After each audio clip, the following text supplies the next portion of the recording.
जब कोई करता है किसी काम की तो काफी निराशा होती है और लगता है कि क्या करे क्या न करे। लेकिन फिर जब ये बच्चे मुझसे मिले तो मुझे ये लगा कि नहीं, इनका उद्देश्य है और ये कुछ अच्छा करना चाहते हैं, तो कुछ न करने से अच्छा है कि कुछ किया जाए। और ये सोच मेरे सामने जब, क्योंकि अक्सर ये भ्रम रहता है कि कुछ किया जाए या न किया जाए, फिर होता है कि कुछ करने से भी कोई अंतर नहीं पड़ने वाला, और फिर लगता है कि कुछ न करने से भी कुछ नहीं होने वाला। तो फिर ये लगता है कि नहीं, कुछ करे हो या ना हो, कुछ तो किया जाए, शायद इससे कुछ अंतर पड़ जाए। तो ये सोच थी। और जब ये नौजवान नवयुवक मुझसे मिले, और यहाँ पर हमारे मंच पे जावेद उर्फी साहब हैं और फैजान के पिताजी हैं, श्रीवास्तव साहब हैं, और ये जो नौजवान लड़के मुझसे मिले, फैजान जो मैं इनकी सिस्टर की शादी में आज से 10 साल पहले आया था, तो मेरे पुत्र के साथ हैं, ये पढ़ते थे, राहुल शुक्ला, आशीष, अभिषेक, दीपक, ये सारे लड़के एक उद्देश्य लेके चले थे कि हम लोग को ये करना है कि कैसे जो लोग जरूरतमंद हैं उनको हम कैसे फ्री लीगल एड दे सकें, फ्री विधिक सहायता कैसे दें। क्योंकि जब इलाहाबाद और प्रयाग की बात आती है तो गली गली में लगता है ये तो पूरा शहर वकीलों का शहर है, तो वहां विधिक सहायता की क्या जरूरत है, सारे लोग विधिक सहायता की कोट पहन करके घूम रहे हैं। लेकिन उस कोट के पीछे शायद ही कुछ लोग ऐसे हैं जो फ्री लीगल एड की बात करते हैं। ऐसे लोग जिनके पास साधन नहीं है, ऐसे लोग जिनको जरूरत है,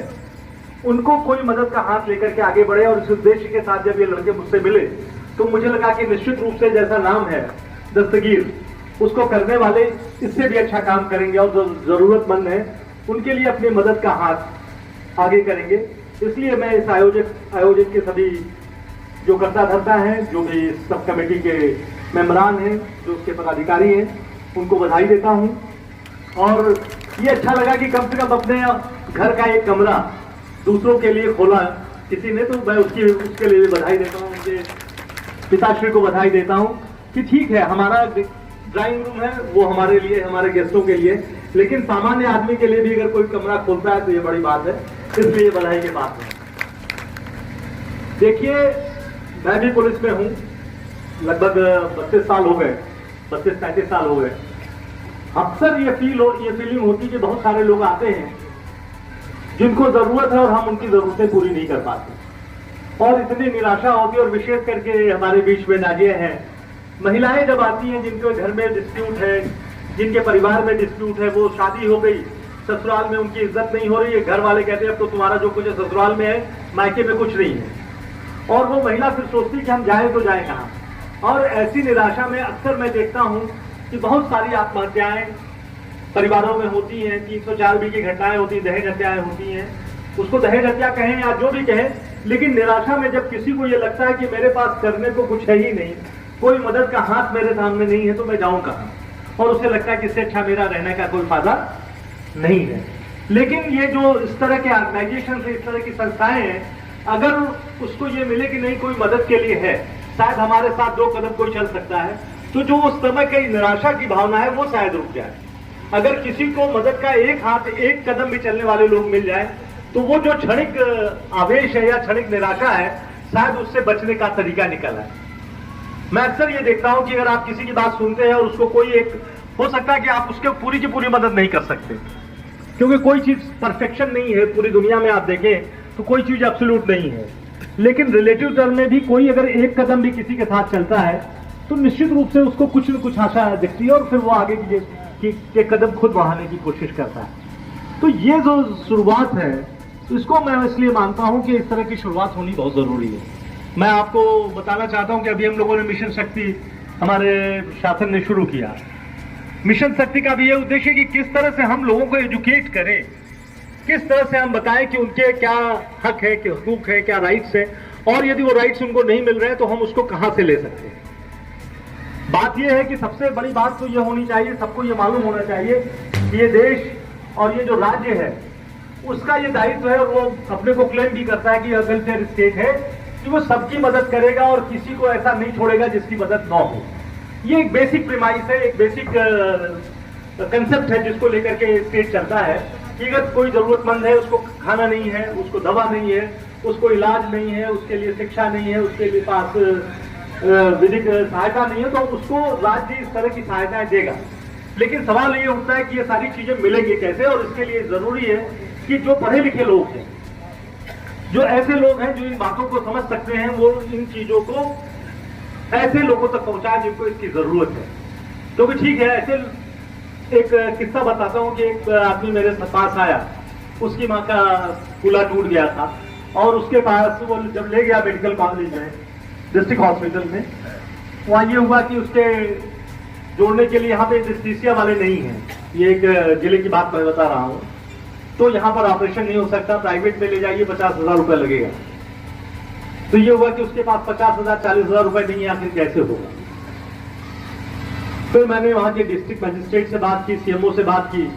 तो उन्होंने कहा कि सर यहाँ तो सोनभद्र की मैं बात कर रहा हूँ कि यहाँ हॉस्पिटल में तो एनेस्थीसिया वाला है ही नहीं, और ये इनकी हार्ट का प्रॉब्लम है। अगर हम ऑपरेशन करते हैं और कहीं कोई अगर हम बेहोश करते हैं और कैसा ऐसा न हो कि बेहोशी से वापस ही ना आ पाए, तो इन्हें तो रेफर करना पड़ेगा बनारस में कबीर चौरा में डिस्ट्रिक्ट हॉस्पिटल में।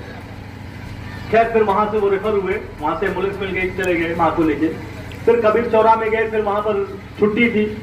डिस्ट्रिक्ट हॉस्पिटल था, एक्सपर्ट्स नहीं थे। खैर किसी तरह से बात करके एक तरीका निकला और उनका ऑपरेशन हुआ और फ्री में सारी चीजें हुई। तो यदि वो आदमी इतना निराश था कि मैं करूं क्या, मैं अपनी माँ को कैसे ले जाऊं, तो बात ये है, मैं ये उदाहरण इसलिए दे रहा हूं कि अगर कोशिश की जाए, जो जरूरतमंद लोग हैं उनके साथ अगर इस तरह के पढ़े लिखे लोग खड़े हों, थोड़ा सा उनको मेहनत करनी पड़ेगी, तो कोई ना कोई रास्ता निकलेगा।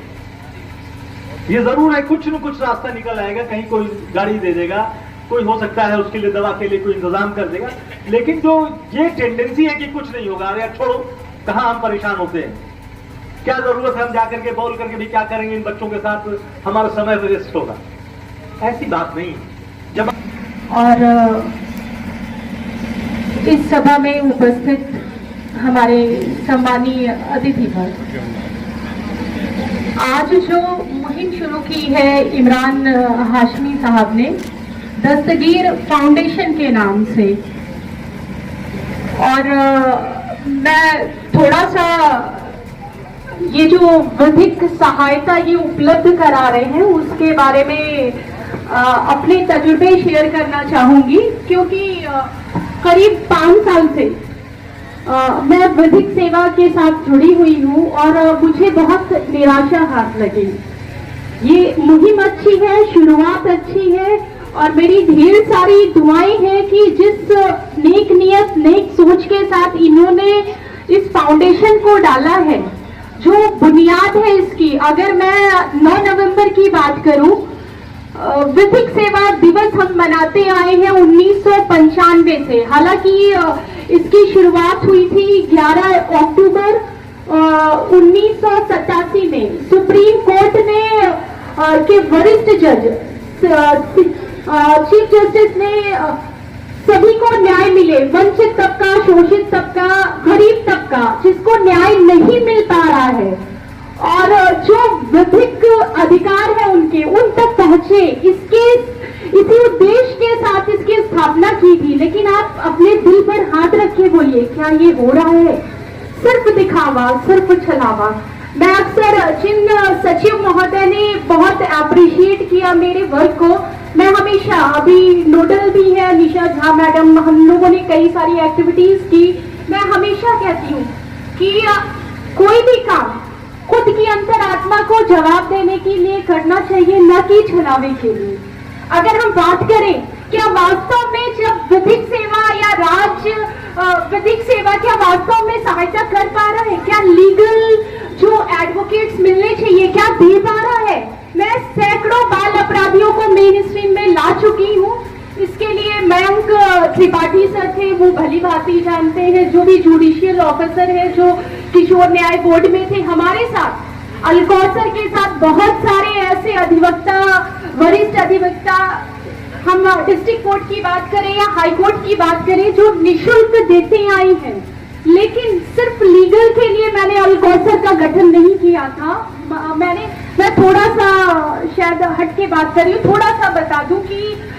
जैसे नारी शक्ति की बात आई, ईश्वर जिससे जो कराना चाहता है वो चुनकर लाता है। तो हो सकता है ये हाशमी साहब को ईश्वर को इनसे कुछ बदलाव कराना हो, और वास्तव में जो लीगल एड या वंचित तबका, शोषित तबका जिसको विधिक सहायता नहीं मिल पा रही है, शायद इनकी टीम वास्तव में जेन्युइनली मदद कर पाए। इसी जो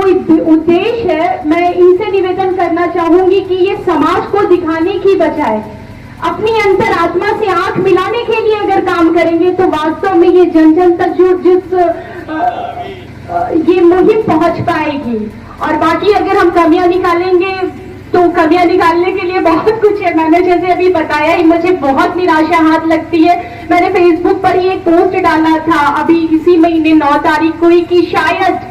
इस उम्मीद के साथ कि कभी जिस उद्देश्य के साथ हमने इसको मनाया, जिस उद्देश्य के साथ इसका गठन किया, जिला विधिक, राज्य विधिक या राष्ट्रीय विधिक सेवा प्राधिकरण का, शायद ये उद्देश्य कभी सफल हो पाए, जन जन तक हम न्याय दे पाए, जन जन तक जो लीगल एड की सर्विसेज है जो भारत सरकार नहीं उपलब्ध करा पा रही है, शायद थोड़ा बहुत आप पहुंचा पाए। तो इसी उद्देश्य की, आपके उद्देश्य की मैं पूरी पूरी प्रशंसा करती हूँ, दिल से शुभकामनाएं देती हूँ आपको कि आपकी जो फाउंडेशन है वो डोर टू डोर एकदम जमीनी स्तर पर जाके जो सोच है उसको न्याय दिला सके, उसको समाज की मुख्य धारा से जोड़ सके और गरीबों के आंसू पोंछ सके। इसी शब्दों के साथ, चूंकि समय की अपनी मर्यादा है और यहाँ पर बहुत सारे विशिष्ट अतिथिगण बैठे हैं, सभी को अपना वक्तव्य रखना है, मैं अपनी वाणी को विराम दूंगी। एक बार फिर हमारे सम्मानित मंच पर बैठे हुए लोगों को मैं अपनी तरफ से धन्यवाद ज्ञापित करती हूँ और ढेर सारी शुभकामनाएं देती हूँ मैं इस फाउंडेशन को। धन्यवाद।